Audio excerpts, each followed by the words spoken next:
nós estamos começando mais um programa Luz Câmara Ação contra o Câncer. Estamos em agosto e no dia 27 de agosto a gente comemora o Dia do Psicólogo. Por isso, nós trouxemos uma psicóloga hoje para nos dar entrevista. É a Mariana Pascoal, ela é coordenadora do Departamento de Psicologia do Hospital de Câncer de Barretos. Isso. Mariana, parabéns. Obrigada. Por que tem psicólogo em hospital de oncologia? Bem, o psicólogo no serviço de psicologia, ele é fundamental porque o câncer, ele desencadeia muitas questões emocionais no paciente, né? A gente que não tem câncer, quando a gente escuta a palavra câncer, todo mundo fica com medo. Imagine o paciente que está recebendo esse diagnóstico, essa família que vai receber esse paciente. É meio comum todo mundo dizer assim, perdi o chão. É isso mesmo, é né? a sensação então, que eles têm. Então a base que ele tem do que ele conhece de vida vai embora. É isso mesmo, começa ali do zero. Então, o psicólogo está ali para trabalhar essas questões. O psicólogo ele não trata o câncer, ele trata o que o câncer desencadeia no paciente. E na família? E na família também. Então, aqui no hospital, a gente trabalha não só com o paciente, e com a família que esse paciente traz. Então, os atendimentos não são feitos só para eles, mas para toda a estrutura familiar desse paciente. A palavra ainda tem uma carga negativa muito grande? A palavra ainda tem uma carga negativa muito grande, e por mais que a gente está dentro de um hospital oncológico, a palavra que a gente menos escuta ainda é câncer. Eles não As pessoas não conseguem falar. Ah, um negocinho, um nódulozinho, mas a palavra câncer é muito pouco falada. Eu sou de uma família em que as mulheres mais antigas, mais velhas, minha avó, elas falavam aquela doença. Isso, ainda se A fala. Vizinha tem aquela. Isso falam ainda nome, existe. Eles falam isso, mas não falam porque senão atrai.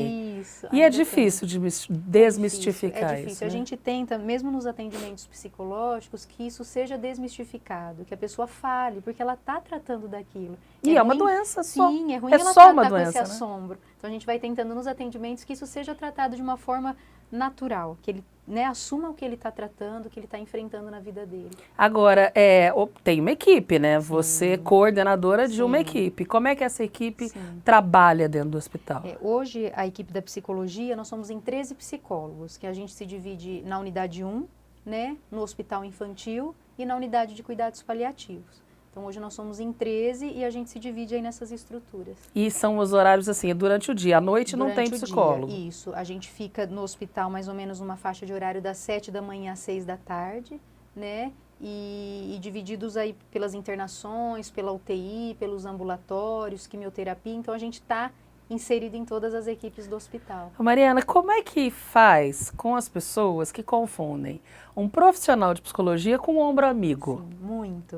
Né? Eu acho que assim, o tempo que a gente tem aqui no hospital, a gente tem conseguido desmistificar isso também. Então hoje as pessoas estão começando a melhor entender que psicólogo é um profissional da fala. Ele não é um ombro amigo. Ele vai trabalhar com a fala, mas questões técnicas dessa fala, né? Então a gente tem conseguido, no comecinho é bem isso. Ah, eu vou conversa lá um pouquinho com fulano. Não.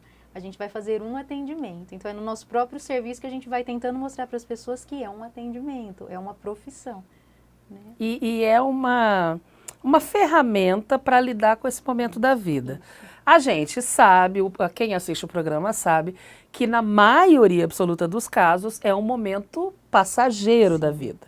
Né? Ali tem uma doença, essa doença tem um tratamento que muitas vezes é muito radical, mexe com tudo. E depois esse tratamento termina, a pessoa ganha alta e vai ter a sua vida normal, com todos os ganhos que ela teve nesse período de repensar e tudo, né?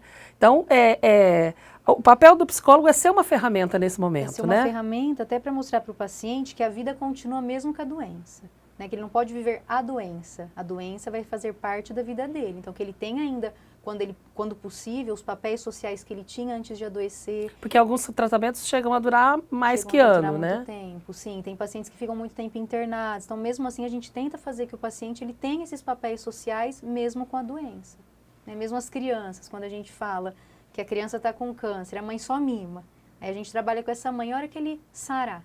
Como é que você vai trabalhar com tudo isso que você está fazendo com ele? Então, a gente tenta fazer que as pessoas continuem... Dos limites que fazem parte do aprendizado, da educação. Sim, mesmo nos adultos, né? Que eles continuem... Quer dizer, criança que está em tratamento, ela tem que ter castigo tem que ter limite, se ela não se comporta bem. Sim, então a gente trabalha para que a vida continue, que as limitações aconteçam, que os adultos ainda tenham as funções dele, né? Que não tire ele dessa vida social.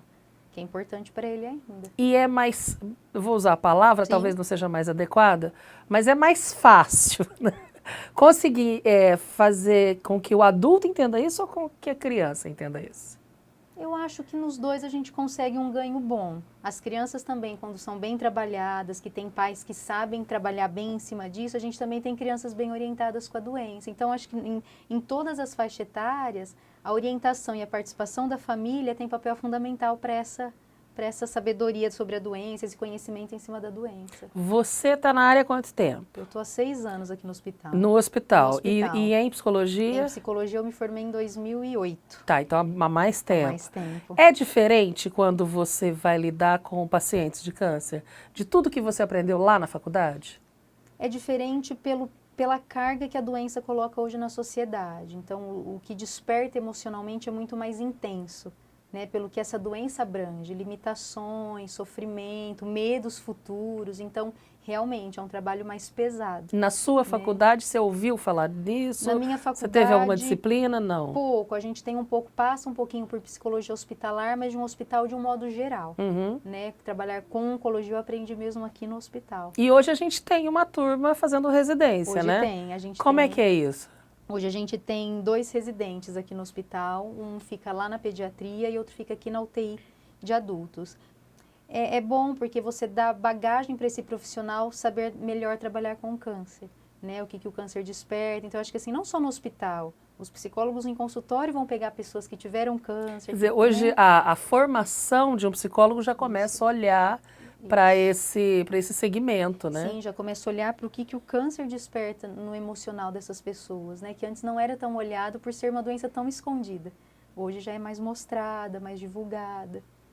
Quando um paciente que não está passando por uma situação de câncer ou de doença em si, procura um psicólogo, um consultório de um psicólogo, ele quer resolver um conflito dele. Seja ele qual for, seja no trabalho, na família.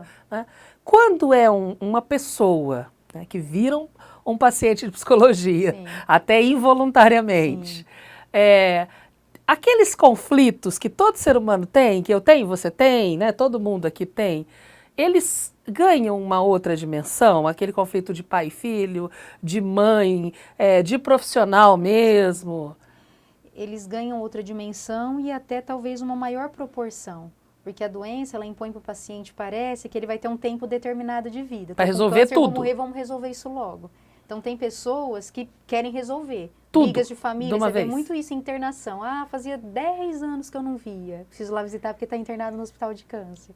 Né? Porque parece que põe um limite. Estou com um diagnóstico, tem um tempo aí para eu viver. Então, as pessoas querem resolver os problemas, né? Querem deixar alguma coisa para alguém, falar alguma coisa para um filho que não falou ainda. Então, isso acontece sim.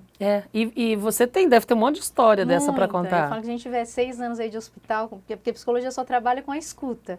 Então, a gente fica com essa parte de saber da história dos pacientes. E os pacientes com câncer, eles não deixam de ter vida fora o hospital. Então, eles vêm também com outros problemas, né? Problemas conjugais, problemas familiares, problemas financeiros. E a gente trabalha com todas essas questões. E é verdade também que algumas pessoas ficam tão mais sensíveis nessa época que tomam decisões radicais, como casar, por exemplo. Muito. Né? E a gente até trabalha na psicologia para a gente conseguir intermediar isso também, porque a gente fala que em situações de muito sofrimento a gente não pode tomar grandes decisões, que a gente está muito sensível.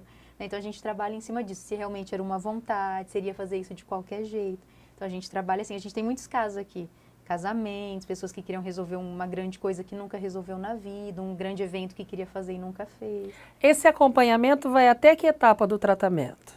A gente consegue fazer mais ou menos até onde o paciente quiser, o paciente que nos coloca esse limite. Tem pacientes que ali resolveu, não querem mais, né, falam. E tem pacientes que vão realmente até o fim. O psicólogo, ele está ali até no momento da morte, né? Então, a gente acompanha desde um paciente que está lá bem e recebe alta do tratamento, até pacientes que têm uma evolução não tão boa e chegam a morrer.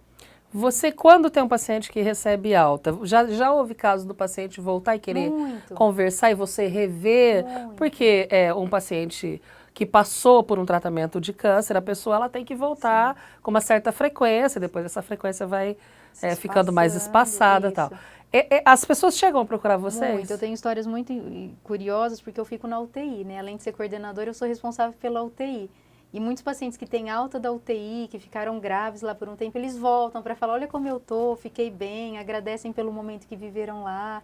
E é interessante que mesmo famílias que perderam alguém lá, depois elas voltam. Cria vínculo. Isso, agradecer, que tratou muito bem, por mais que tenha sido um desfecho ruim, mas elas voltam para agradecer. Isso acontece muito em toda a parte do hospital, com a psicologia, muito interessante. Agora, muita gente conta, Mariana, a gente já entrevistou algumas Sim. pessoas, que a vida mudou radicalmente, né, depois do câncer. Então, algumas atitudes que eu não tinha, eu comecei a repensar, passei a ter e adotei pro resto da vida. Você percebe que isso é comum? Muito. É comum pelo aquilo que a gente já foi citado aqui. O câncer parece que ele põe um limite de vida. Vou morrer. Então ela quer fazer coisas, por exemplo, eu não olhava o céu, agora eu olho o céu de um Mas jeito aí ela mais não bonito. morre, ela se cura E mesmo assim, e ela cria isso sim, como hábito. Sim, ela cria como hábito de vida. E, e você percebe que a compaixão, o espírito fraterno fica realmente para sempre? Fica. Não é regra. Tem pessoas que não mudam nada, que passam pelo câncer e vão continuar as mesmas pessoas que eram. Mas muda alguma coisa, a maioria dos casos que a gente vê muda. Muda a sensibilidade, muda o olhar para o outro, muda o que eu dava prioridade, hoje eu não dou mais. Então mudam muitas questões. E tem gente que já chega aqui com esse olhar para o chega, outro, com a muito. caridade, Sim, já né? chega pronto, parece, já chega né? pronto, Sim. passa pelos câncer e Sim, continua aí. São pessoas que já eram boas, já tinham essa índole e o câncer só intensificou essa boa índole dela. Né? Mariana, obrigada, viu? Imagina. Eu acho que uma hora você vem contar umas dessas histórias aí, quem sabe até vira livro, né? Mas tem muito. Histórias boas, histórias tristes, histórias engraçadas. O programa está aberto para você e muito parabéns muito pelo Dia do obrigada. Psicólogo. Estenda os nossos parabéns a toda a equipe. Estendo, pode deixar. Tá Obrigada, viu, gente? Parabéns também a todos os psicólogos que estão nos assistindo. Se vocês quiserem saber mais sobre o trabalho, não só da psicologia, mas de outros setores do Hospital de Câncer de Barretos, acesse o nosso site, hcancerbarretos.com.br. Nossos programas estão lá, informações, telefones de contato, e-mails, o que vocês quiserem, tá bom? A gente se vê no próximo programa.